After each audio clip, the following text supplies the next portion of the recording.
La Ligue des consommateurs du Burkina donne de la voix face aux coupures d'eau et d'électricité. Elle dénonce également la flambée des prix de grande consommation, de même que la présence des produits de mauvaise qualité sur le marché. La section Kadiogo de la LCB s'est prononcée sur ces questions au cours d'une conférence de presse ce matin.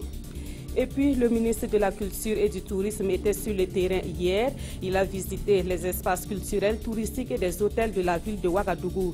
Tahirou Bari a pu s'imprégner des conditions de fonctionnement de ces structures avant d'encourager leurs promoteurs.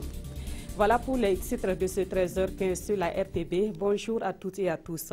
La section Kadiogo de la Ligue des consommateurs du Burkina dénonce les coupures d'eau et d'électricité que connaissent les populations ces temps-ci. La LCB constate également une flambée des prix des produits de grande consommation et des produits frélatés sur le marché. Concernant les coupures d'eau, elle appelle le gouvernement à donner les moyens nécessaires à l'ONEA afin qu'elle puisse soulager les consommateurs. Et sur les produits de grande consommation qui sont de mauvaise qualité, la LCB invite les consommateurs à la vigilance et interpelle également le gouvernement sur ce phénomène. Amadou Ilboudo et Mounira Keri. Depuis le mois de février, Ouagadougou est confronté à une pénurie d'eau et à des coupures d'électricité. La LCB, la Ligue des consommateurs du Burkina, section Kadiogo, estime que la pénurie d'eau se justifie par l'incapacité de l'ONEA à traiter l'eau plutôt que par la disponibilité de la ressource. Nous exigeons du gouvernement de combattre effectivement le mal que de s'engager dans des solutions simplistes et vouées par avance à l'échec.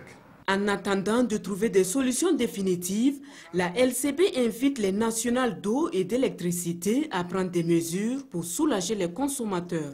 La Ligue des consommateurs invite la SONABEL et l'ONEA à supprimer purement et simplement la pénalité de retard et la prime fixe, rendre opérationnels les guichets de règlement des factures, relire la structuration de la tarification au niveau des factures avec l'ensemble des acteurs. Outre les coupures d'eau et d'électricité, la LCB s'insurge contre la flambée des prix des produits de grande consommation comme le riz, le maïs, le haricot, le mil et le sorgho.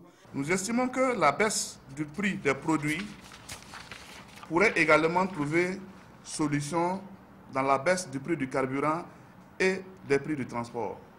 En effet, il est regrettable de constater à ce niveau que la baisse du prix du baril de pétrole sur le marché international n'a toujours pas eu un effet significatif sur le prix à la pompe.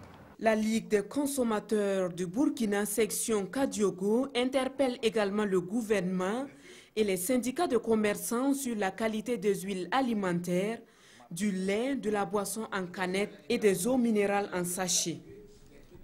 Et comme il a été dit, le déficit énergétique est une réalité vécue ces temps-ci par les populations. Et pour combler un tant soit peu ce déficit, une nouvelle entreprise se lance dans la promotion de l'énergie solaire au Burkina. Cette entreprise, c'est Sahilia Solar, basée à Ouagadougou. Et pour augmenter ses offres en énergie solaire, cette entreprise a signé un contrat avec une société allemande d'équipement photovoltaïque. Issa Kawedrago, Bouma Ernest Nebi. Sahilia Solar est une entreprise spécialisée dans l'installation de l'énergie solaire au Burkina. Pour augmenter ses offres et améliorer la qualité de ses services, elle signe un partenariat avec ESMA, une société allemande leader dans la fabrication et la vente des équipements photovoltaïques. ESMA s'est engagé à former Sahilia Solar pour mieux connaître leurs produits, pour mieux connaître le dimensionnement et l'ingénierie des produits et pouvoir assister localement les entreprises ici. Donc en fait, il y a beaucoup d'avantages qui dépassent largement le cadre de notre entreprise. SMA, c'est la plus grande entreprise du monde et ils ont 60% de part de marché. L'entreprise Sahilia Solar, selon les clauses du contrat, représente la société ESMA au Burkina. Et toute entreprise œuvrant dans le domaine de l'énergie solaire doit passer par elle pour s'approvisionner en matériel de ESMA à moindre coût. Les entreprises de Burkina, quand ils ont des besoins, ils pourront déjà passer par nous. Et nous aussi, on va prévoir des stocks pour permettre aux entreprises d'avoir les équipements dans les délais qui sont courts. Les entreprises peuvent également, à travers Sahilia Solar, gagner une assistance technique de ESMA pour la maintenance de leurs équipements. Dans l'actualité également, le projet d'appui à la préparation contre une éventuelle épidémie de la maladie à virus Ebola a pris fin hier 10 mai 2016. Des acquis ont été engrangés tels que le renforcement des capacités des équipes d'intervention rapide pour la prise en charge d'éventuels cas d'Ebola. Il y a eu aussi la construction du centre de traitement des maladies épidémiques de Ouagadougou. Le projet avait été financé par l'Union européenne à plus de 850 millions de francs CFA. Nongba Kouda et Aruna Mari. Ce rapport de synthèse produit et c'en est fini pour le projet d'appui à l'opérationnalisation de la préparation contre une éventuelle épidémie de la maladie à virus Ebola au Burkina Faso. Après 15 mois d'exécution, le projet referme ses portes à la satisfaction des parties prenantes. Il a été mis en œuvre par le consortium Croix-Rouge burkinabé et l'ONG Alima. Nous avons en grande ligne réalisé comme activité le renforcement des capacités des agents de santé au niveau du ministère de la Santé, à travers la formation des équipes d'intervention rapide, des formations simulation pratiques qui permettent effectivement à ces équipes qui sont formées au niveau des 77 structures sanitaires identifiées d'intervenir et de prendre en charge adéquatement un cas suspect de maladie à virus Ebola. En-delà de cela, il y a eu du matériel qui a été acquis dans le cadre du projet pour renforcement en tout cas des mesures de prévention de l'infection des épidémies de manière globale. Et comme œuvre très importante qui a été réalisée par ce projet, c'est l'opérationnalisation du centre de traitement des maladies épidémiques de Ouagadougou. Aucun cas de maladie à virus Ebola n'a été notifié au Burkina, mais du côté du ministère de la Santé, l'on redouble de vigilance. C'est un acquis, mais nous allons travailler au sein du ministère donc, à faire de telle sorte que ces acquis-là soient renforcés et que, en tout cas, nous puissions rester vigilants. Et le centre technique, le CTE, sera maintenu et entretenu. L'Union européenne a décaissé 1 300 000 €, soit 852 millions de francs CFA pour permettre son exécution. Et pendant ce temps, un autre projet vient de voir le jour dans la région du Sahel. Il a pour objectif d'œuvrer pour l'élimination de l'excision et le mariage des enfants. Dénommé Soukakou, il a été officiellement lancé hier à Douri. Ce projet est financé par l'UNICEF qui fait ainsi accélérer la promotion et la protection des droits de l'enfant dans la région du Sahel. Le reportage de Martin Ouedraogo et Bernard Diassou. Au Burkina Faso, les mariages d'enfants sont répandus en milieu rural et le Sahel est la région la plus touchée avec une forte prévalence de 87,1%. Aussi, les mutilations génitales féminines ou excisions persistent. Au niveau de la population de 12 à 24 ans dans la région du Sahel, 16,9% des garçons se marient avant 18 ans, dont 1,7% avant leur 15e anniversaire. Chez les filles, ce taux est de 66,7% avant 18 ans, dont 20% avant 15 ans. Face à une telle situation, d'ici à décembre 2016, au total de 130 villages des 4 provinces de la région du Sahel vont bénéficier de ce programme Soukakou et 11 500 adolescentes et adolescents des clubs comme bénéficiaires directs. C'est un projet qui met l'accent sur l'abandon des mariages d'enfants et l'élimination des différentes pratiques néfastes à la santé, au développement et au bien-être des enfants. Et sans la participation soutenue et durable de toute la société, des millions d'enfants souffriront de dommages profonds, permanents et entièrement évitables. L'UNICEF, conscient de l'importance de la norme sociale, travaille avec les communautés pour promouvoir l'abandon de l'excision, élever l'âge du mariage, combattre la discrimination entre les sexes. Pour la mise en œuvre de ce projet, Soukakou, l'UNICEF a accompagné Mwangaza Action et ses partenaires avec une enveloppe globale de 404 millions de francs CFA. Une remise symbolique de motocyclettes a mis fin à la cérémonie. Et dans le sud-ouest, l'heure est au bilan pour le programme d'investissement forestier. Les membres du comité chargé de sa mise en œuvre sont réunis depuis hier à Gawa. En plus du bilan des activités de 2015, ils vont valider et adopter le programme des activités de 2016. La mission du PIF reste le même, à savoir la protection et la gestion durable des ressources forestières du sud-ouest. Des précisions avec Justin Karambiri et Dramana Kabouri. Un an après l'exécution de leur plan de protection des deux massifs forestiers que sont la réserve partielle de faune de Bontioli et la forêt classée de Koulbi menacée par les feux de brousse, l'occupation anarchique des orpailleurs, les membres du comité technique du programme d'investissement forestier PIF au sud-ouest revisitent leur champ d'action. Le bilan est très satisfaisant de mon point de vue parce que pour une première année d'activité, ce qui a été fait, c'est important. Le début est bien sûr difficile, mais sur le terrain, ce qui a été constaté en tout cas est important aussi. En vue de relever les éventuels goulets d'étranglement et de mieux gérer ces patrimoines forestiers de l'État, les membres du comité du PIF du Sud-Ouest ont procédé à la validation, à l'adoption et à la programmation des activités de l'année en cours.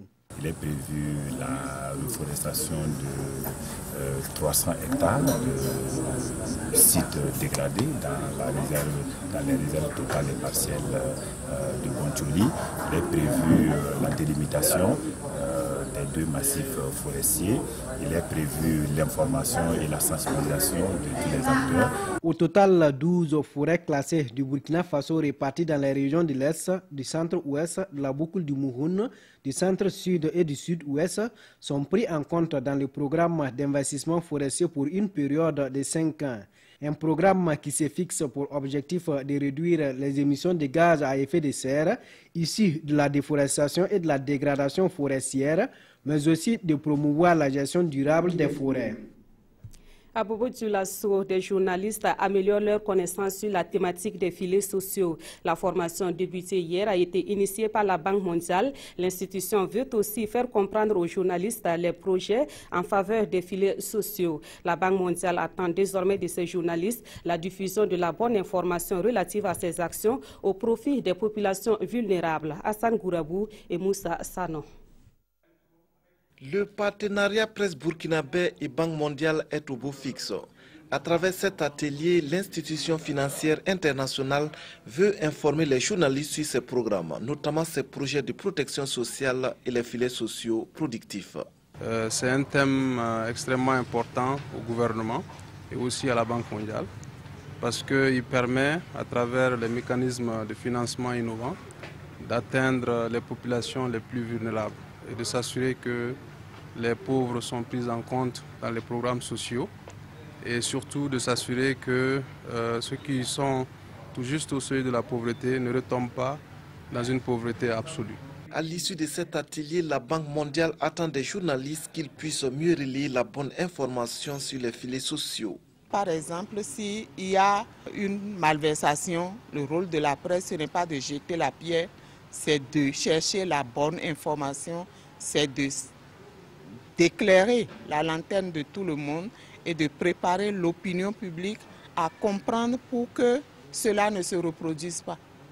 Donc c'est toute une chaîne d'actions qui peuvent mener. Et la Banque mondiale, en organisant cet atelier, espère offrir aux journalistes les outils nécessaires pour bien informer les populations sur ces projets de protection sociale et les filets sociaux notamment. Autre point de l'actualité, hier, le ministre de la Culture et du Tourisme a visité des espaces culturels et touristiques et des hôtels de la capitale burkinabé. Objectif de cette sortie, s'enquérir des réalités de fonctionnement de ces structures. Le ministre Tahirou Barry a aussi exprimé son soutien et ses encouragements aux promoteurs de ces structures. Nous suivons la visite avec Salif Belem et Oumou Sissi. Le film 2000 générations d'Africains de Gaston Kaboré projeté ici à l'Institut Imagine pour accueillir le ministre Tahirou Barry et sa délégation. La dernière trompette, l'espace Gambidi, le parc Bangrewego et les hôtels Ouaga Beach et Sopatel Silmandé ont également reçu la visite du ministre. Le temps d'un après-midi, il est allé s'enquérir du fonctionnement de ces espaces et entreprises culturelles et touristiques. J'ai été édifié. J'ai été émerveillé et je crois qu'il faut saluer l'effort de tous ces hommes, de toutes ces femmes qui se battent chaque jour pour faire avancer notre potentiel culturel et touristique. Des promoteurs satisfaits de la visite de leur ministre de tutelle. Ils ont saisi cette opportunité pour aborder avec lui les problèmes qui minent le secteur. C'est toujours des moments privilégiés pour nous d'expliquer au ministre ce que nous faisons et les difficultés que nous pouvons avoir. Donc en cela, c'est une très belle visite que nous avons été en tout cas ravis d'organiser. Nous espérons aussi que derrière, il aura les moyens de donner les appuis nécessaires pour que le travail puisse se poursuivre. Parce que même si nous avons fini par développer une grande capacité à faire beaucoup avec peu, il faut quand même qu'il y ait, voilà, malgré tout, des moyens et des ressources. Le ministre Barry a réaffirmé son soutien à l'endroit de ces hommes et femmes. Il promet être à leur côté pour relever les défis de l'innovation et de la compétitivité. L'ambiance de la campagne électorale pour les municipales et le procès de 2 génocidaires au Rwanda, ce sont les 2 sujets d'actualité auxquels se sont intéressés les quotidiens dans leur majorité ce mercredi. Voici la revue de presse de Aimé Solange Guigma. Campagne électorale morose au Burkina, faut-il s'en inquiéter, s'interroge le quotidien. Pas forcément, rassure le journal, car c'est la nature même de ce type de scrutin. C'est maintenant, interpelle le quotidien, que chacun doit prendre son destin en main en s'engageant dans la campagne puis en déposant le bon bulletin dans l'urne pour ne pas avoir à se plaindre après des maires qui seront élus. Quant à notre temps, il analyse les rapports de force entre l'opposition et le MPP. Pour le journal, le parti au pouvoir doit mouiller le maillot s'il ne veut pas prendre une déculottée dans la région du Nord. Il félicite par ailleurs les leaders de l'opposition qui ont su développer une stratégie pertinente de survie politique sur le terrain, à l'image de la coalition du CDP, de l'ADF-RDA, de l'UPC, de la NAFA et bien d'autres pour prendre la mairie de Wayouya. Il reste maintenant à voir si toutes ces stratégies vont porter du fruit le 22 mai prochain dans les urnes. Enfin, que le meilleur gagne, conclut Yiteka du journal Le Soir. À l'international, 2 anciens maires Hutus comparaissent pour leur participation présumée au génocide rwandais, rapporte Sidoya. Il s'agit de Octavien Ngezi et de Tito Barahira, qui d'ailleurs face à la justice française nient les faits, indique Le Soir. Étaient-ils des bourreaux, s'interroge l'observateur Palga. On le saura à l'issue des 8 semaines que doit durer le procès, qui pour le pays est un procès pour l'exemple. Le pays reste tout de même heureux de constater que plus de 20 ans après les faits, la traque des génocidaires du Rwanda se poursuit. Heureux également si ce procès peut aider à assainir les rapports France-Rwanda, renchéris aujourd'hui au Faso.